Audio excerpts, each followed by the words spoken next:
তয়েবের সংজ্ঞা কি, এটা অনেক বড় ব্যাপক। সহজভাবে বুঝলে আল্লাহ যে খাবার যেভাবে দিয়েছে সেটাই তয়েব।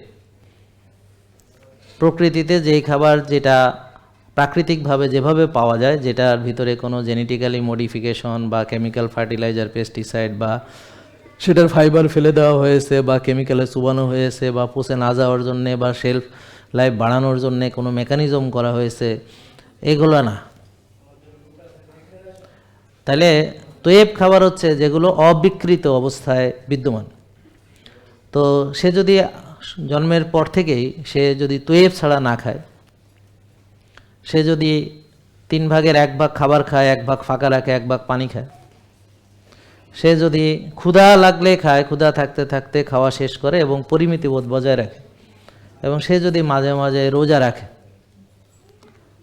এবং সে যদি কায়িক শ্রম বা ব্যায়াম বা খেলাধুলা করে, এবং যদি আর্লি ঘুমায়, ভোরে ওঠে, যেভাবে পবিত্র কোরআনে আছে, হাদিসে আছে, রাতকে আল্লাহ ঘুমের জন্য দিয়েছেন, সে যদি ভোরে ওঠে, সে যদি ধরেন শুরু থেকে মসজিদে গিয়ে ওক্তমাফিক নামাজগুলো পড়ে, নিয়মানুবর্তিতা এবং সময়ানুবর্তিতা তার জীবনের ভিতরে যদি থাকে ইনবিল্ট, সে যদি ডিসিপ্লিন থাকে, প্রকৃতির মাঝে যায়, ঘাসে হাঁটে, রোদে যায়, বা প্রকৃতিতে বিচরণ করে, বা সে জমিনে বিচরণ করে, এইভাবে যদি সে সুন্দরভাবে লাইফ লিড করে, তাহলে তার এই লাইফস্টাইলে 60 থেকে 70টা রোগ হওয়ার কোনো সুযোগ নেই।